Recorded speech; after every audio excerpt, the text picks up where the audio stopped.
Irmão João Caetano, diácono na Igreja Assembleia de Deus de Lagoa Clara, sob a direção do pastor Eujácio Reginaldo, missionário, e nós estamos para neste dia ministrar mais uma lição da Escola Bíblica Dominical, da classe da maturidade cristã, dos adultos e também dos jovens, neste terceiro trimestre do ano de 2020, e estamos na lição de número 8, cujo título é As causas da desunião devem ser eliminadas. E para meditarmos no versículo do texto áureo da nossa lição, é o Salmo de número 133, verso 1. Ó quão bom e quão suave é que os irmãos vivam em união. A verdade prática nos diz o seguinte: a união é uma força indispensável para a igreja, é um testemunho diante do mundo e um estímulo para o crescimento da obra de Deus. A leitura bíblica em classe encontra-se no livro do profeta Neemias, capítulo de número 5, versículo 1, e depois dos versículos 6 até o versículo de número 12. Nós queremos também expor os objetivos desta aula. O objetivo geral é destacar que a união é indispensável para o crescimento e sustentabilidade da obra de Deus, e os 3 objetivos específicos, cada um referindo-se a cada tópico que a lição irá tratar. O primeiro, explicar que a união, caracterizada no período pós-exílio, serve de referência para a igreja. Objetivo 2, expor a injustiça social que ameaçava a união dos judeus nos tempos de Neemias. E o objetivo de número 3, mostrar as medidas adotadas por Neemias para manter o povo unido em um só propósito. Nesta ocasião, queremos contextualizar o que já foi expresso nas lições anteriores sobre o contexto do povo de Israel no período pós-exílio. O povo de Israel voltou da Babilônia, onde passou por um período de escravidão, de opressão, e agora tem uma nova oportunidade que Deus o dá. E nesta oportunidade, egressos do exílio babilônico, imaginava eles que encontrariam uma terra que manava leite e mel. Mas em vez disso, eles encontraram uma terra prestes a devorá-los. Como se não bastasse as dificuldades decorrentes da relação complexa com os vizinhos, os povos vizinhos, havia também mais injustiças, muitas injustiças sociais e desordens que levavam o povo a um nível de desunião e hostilidade. E Neemias foi um homem usado por Deus para levar os judeus a manterem-se unidos em um só propósito. Semelhantemente, a igreja nestes últimos dias precisa de ministros que conduzam o rebanho do Senhor à união e uniformidade, para que a obra de Deus seja edificada e muitas vidas possam ser salvas. Veremos nesta lição um conflito que surgiu entre as diferentes classes sociais e como o problema foi solucionado. Primeiro tópico: a união caracterizava os judeus libertos do cativeiro. E qual era a base desta união? Todos eram do mesmo povo e confessavam a sua fé no único Deus verdadeiro. O altar havia sido renovado,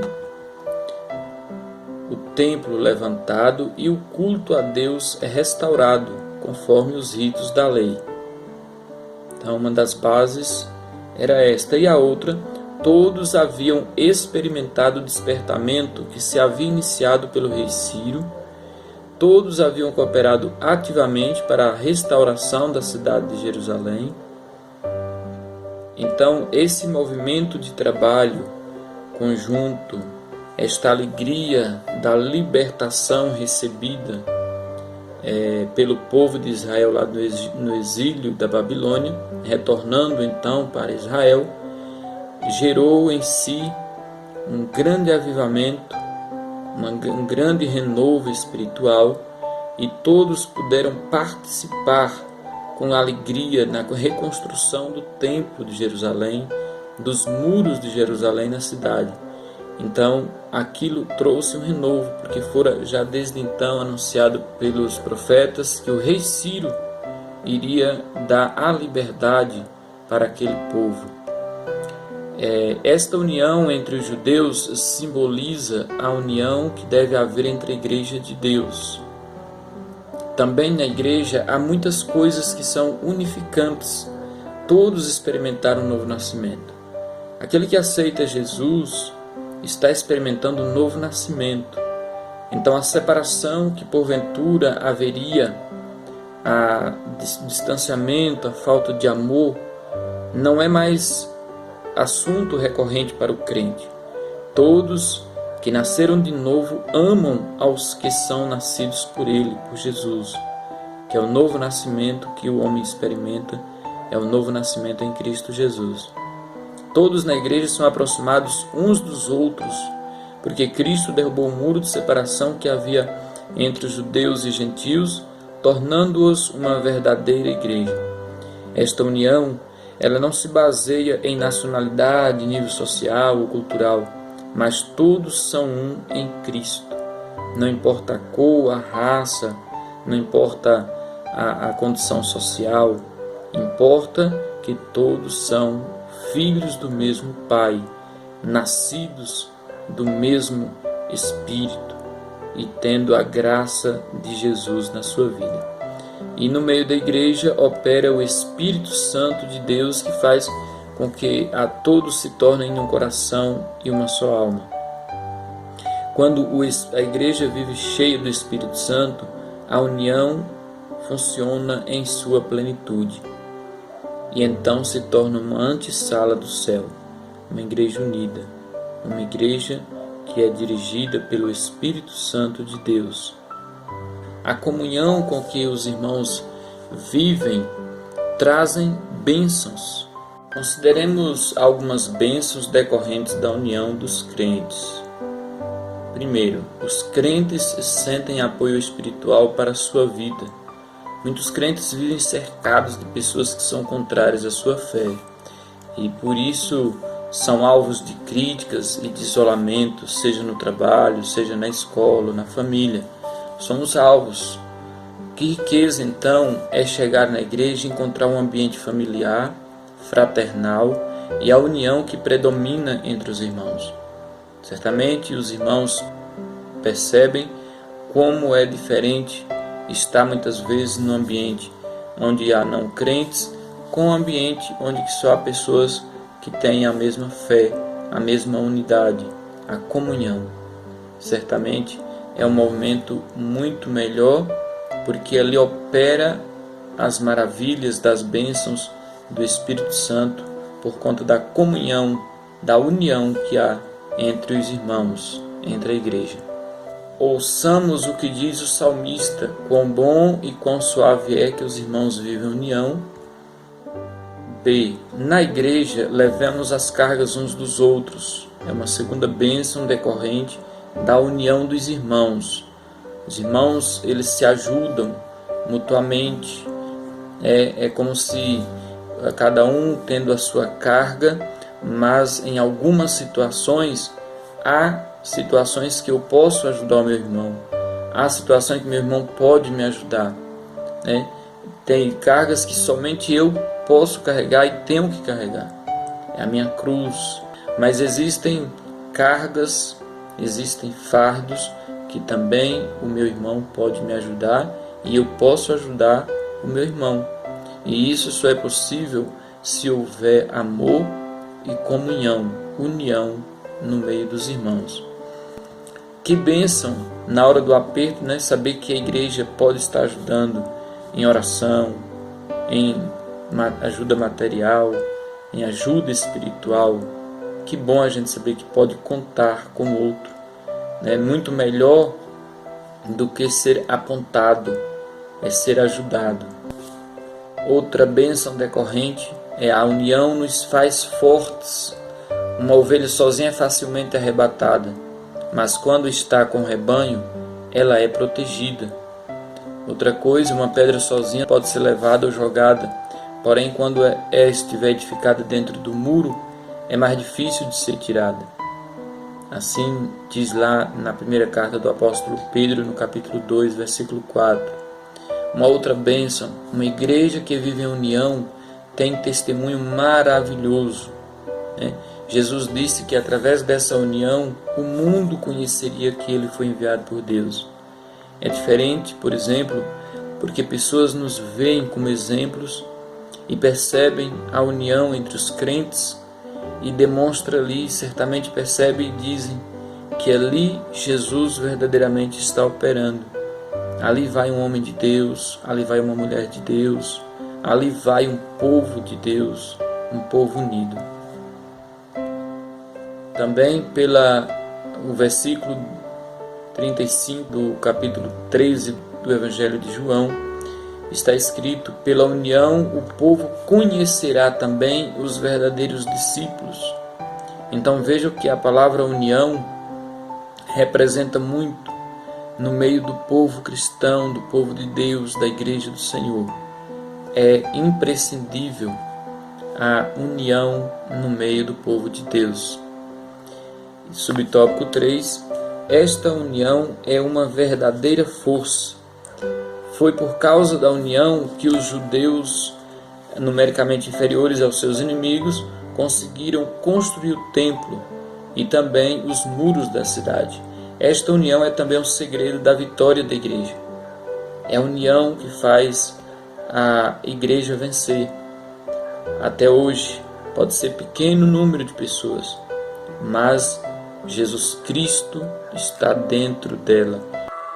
Tópico 2 da nossa lição diz: a união entre os judeus estava ameaçada. Aquele povo que saiu da Babilônia, agora retornou para Jerusalém, trabalhou em união, conjunto, construiu o muro, renovou o templo, etc. Estava agora ameaçada pela falta de união entre os próprios irmãos. Que ameaça era essa? Primeiro, tratava-se da grande injustiça social que estava ocorrendo. Os irmãos mais pobres pediram dinheiro emprestado aos irmãos judeus mais ricos, porque eles precisavam se sustentar e também precisavam pagar os impostos. Então, os judeus mais pobres pediam aos mais ricos. Estes, por sua vez, emprestavam aos mais pobres a juros, e juros com usura, como a Bíblia diz. A Bíblia condena, por exemplo, a agiotagem, pessoas que emprestam dinheiro com juros muito altos, visando grandes lucros. E no meio do povo judeu, o povo mais pobre padecia, porque quando eles não tinham como pagar de volta aos seus irmãos mais ricos o empréstimo que fizeram, eram tomadas as suas casas, eram tomados as suas terras, as suas posses, ou então levavam os seus filhos como pagamento. Filhos, filhas eram levados como escravos para quitar a dívida do empréstimo daquela família dos irmãos mais pobres. Vemos então que isso é um assunto que estava causando um desconforto muito grande para aqueles judeus mais pobres, e houve reclamação, e essa reclamação chegou como enfado, diz a Bíblia, Neemias capítulo 5, versículo 6, chegou como enfado até o profeta Neemias, até esse profeta homem de Deus. Agora, como se explica esta grande injustiça? 2 motivos. Um motivo que a lição nos coloca. Em primeiro lugar, era uma expressão de falta de amor dos irmãos judeus mais ricos cobrarem dos irmãos judeus mais pobres. Eles não estavam devidamente amando o seu irmão. A Bíblia nos diz que nós devemos nos considerar superiores a si mesmo.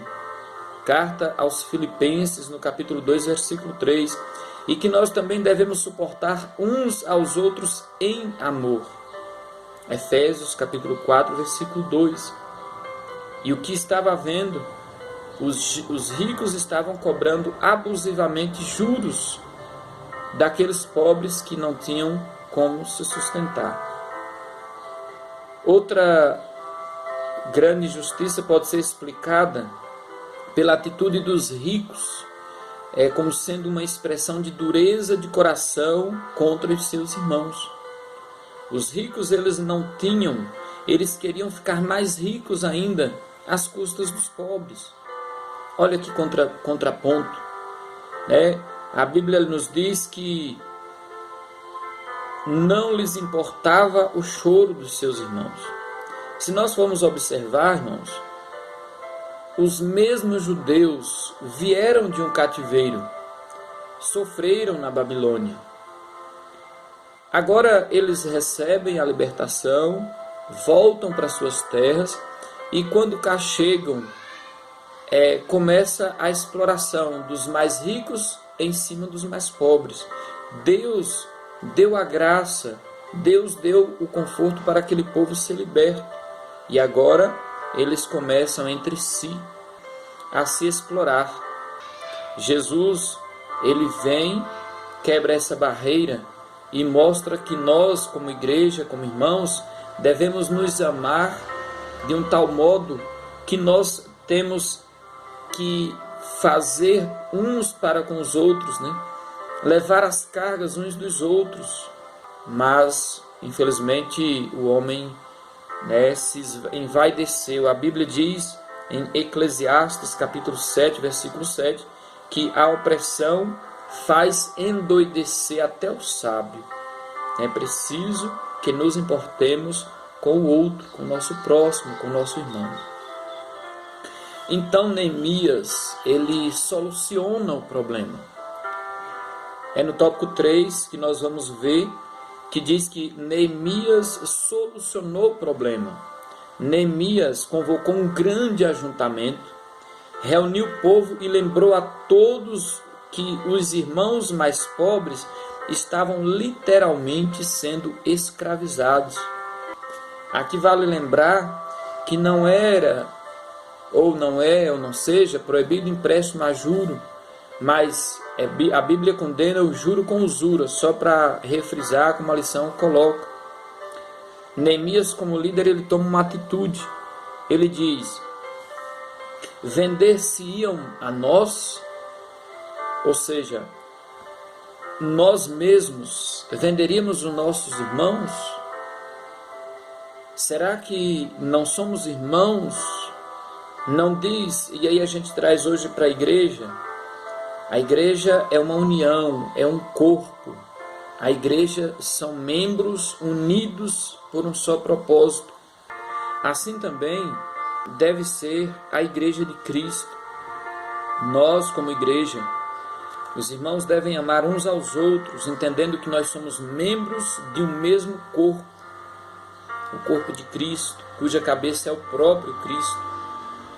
A igreja, o irmão, nunca deve explorar o outro irmão, o irmão nunca deve abandonar o outro irmão, mas entendermos que, como membro, nós precisamos nos ajudar mutuamente, orar um pelo outro, ajudar um ao outro, fazer conforme a palavra de Deus nos diz.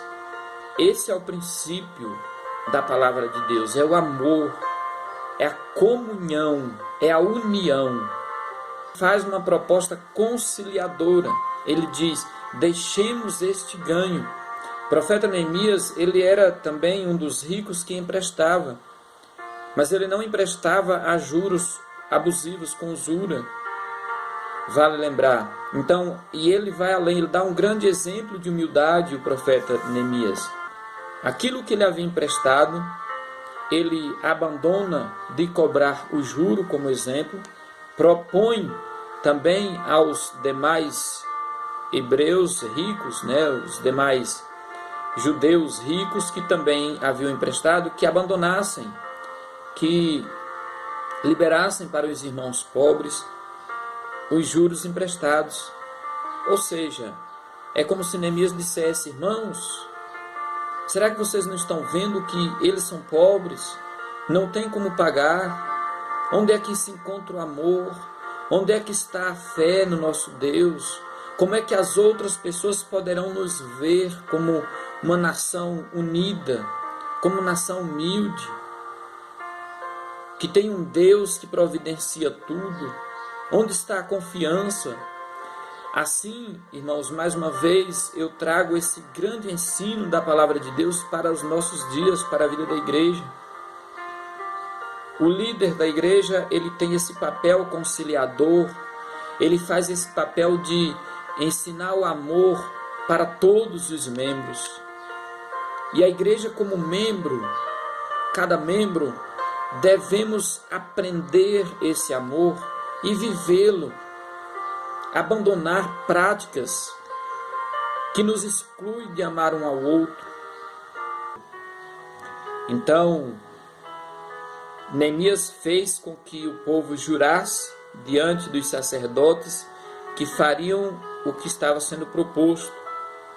Um ato simbólico de Neemias confirmou aquele juramento solene. E o povo então cumpriu, obedeceu. Neemias capítulo 5, versículo de número 13.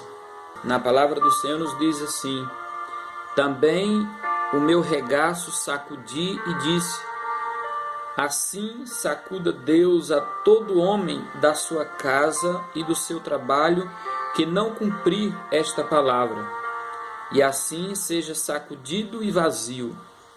E toda a congregação disse: amém, e louvaram o Senhor.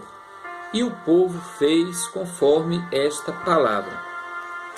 Então, Neemias propõe ao povo e faz com que ele jure. E o povo disse amém, porque viu que ali estava uma proposta. Eles reconheceram que estavam agindo erradamente. E por fim, o tópico de número 4 da nossa lição diz que a paz voltou a reinar entre os judeus. É assim, a união, a fraternidade, o amor, a humildade faz com que o amor reine no meio da igreja, no meio de um povo.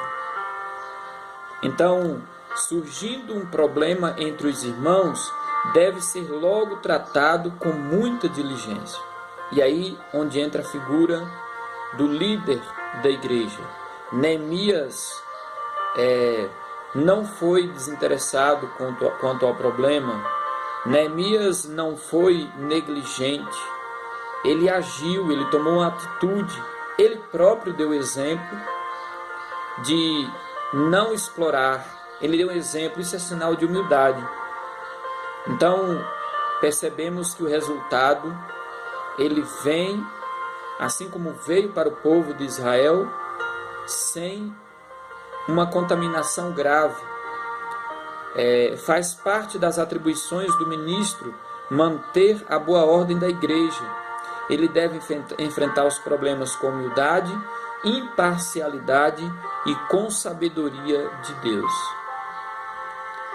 Neemias foi nesse sentido um exemplo para os que estão à frente da obra do Senhor. Que Deus abençoe todos os líderes, todos os pastores, os obreiros, os líderes dos conjuntos que estão à frente do trabalho da obra de Deus. Ter esta sensibilidade, não ser negligente, ser humilde, imparcial, fazer tudo de acordo para o bem de todos. Os problemas relacionais, subtópico 2, devem ser tratados carinhosamente. Por quê? Bem-aventurados são os pacificadores, como diz lá nas bem-aventuranças. Porque a desunião representa uma obra da carne, que está lá na carta escrita aos Gálatas, capítulo 5. E essas coisas, elas entristecem o Espírito Santo. A desunião, Também a desunião destrói a comunhão e o amor entre os irmãos. Coisa tão preciosa para a igreja. Ó, quão bom e quão suave é que os irmãos vivam em união. A desunião destrói a comunhão preciosa na igreja, onde Jesus diz que nós devemos andar com amor como Cristo andou, com que Ele vos amou. Quem ama a Deus, ame também os seus irmãos. Primeira carta de João, capítulo 4, versículo 21. E Jesus orou para que todos sejam um, como tu, ó Pai, o és em mim e eu em ti. Então nós não podemos ter separação de irmãos. É momento de nós refletirmos como igreja de que se as minhas atitudes, as minhas ações como cristão, se realmente elas estão condizendo com o verdadeiro amor que Jesus pregou, com que a palavra de Deus nos ensina. Jesus é o grande exemplo de amor. Então, nós devemos cultivar esse amor de Jesus. E, finalmente, devemos cultivar o nosso testemunho diante do mundo. A união entre os crentes, diz aqui a lição, é o selo de estabilidade espiritual e da paz na igreja. Como igreja, como irmãos, repito, a união deve ser cultivada. Nós só seremos testemunhas, nós só seremos luz para este mundo, como Jesus fala. A igreja é sal e luz para o mundo, se nós mantivermos como um corpo unido, cada membro sendo solícito, cada membro fazendo aquilo que agrada ao próximo. Repetindo o que diz a palavra do Senhor, devemos nos considerar os outros superiores a nós, porque quando nós pensamos desta forma, eu sei respeitar o meu irmão, ajudar o meu irmão, orar pelo meu irmão, e assim ele também me vê desta forma. É o amor de Jesus. Então, para concluir esta lição, agradecendo desde já a Deus, pedindo a Ele a sua bênção sobre cada um dos irmãos que está nos assistindo, acompanhando, é que o povo judeu, num dado momento, experimentou o amor de Deus, a união, mas estava promovendo entre si, dos mais ricos contra os mais pobres, algumas atitudes que desagradavam a Deus e humilhavam os seus irmãos. Porém, ainda estava ali dentro deles o avivamento, o amor com que Deus tratara eles depois do exílio no cativeiro babilônico. E esse amor, esse avivamento que ocorreu, fortaleceu a união. Então aquele povo volta, por meio do profeta Neemias, a rever as suas posturas, comprometem-se diante dos sacerdotes a mudar e a não mais explorar os seus irmãos mais pobres. E isso aconteceu. Assim, a igreja, todos nós que recebemos Jesus, o avivamento do amor de Cristo na nossa vida, devemos olhar o outro com esse amor também. Sermos membros unidos, igreja do Senhor. Que Deus nos abençoe. Em nome de Jesus.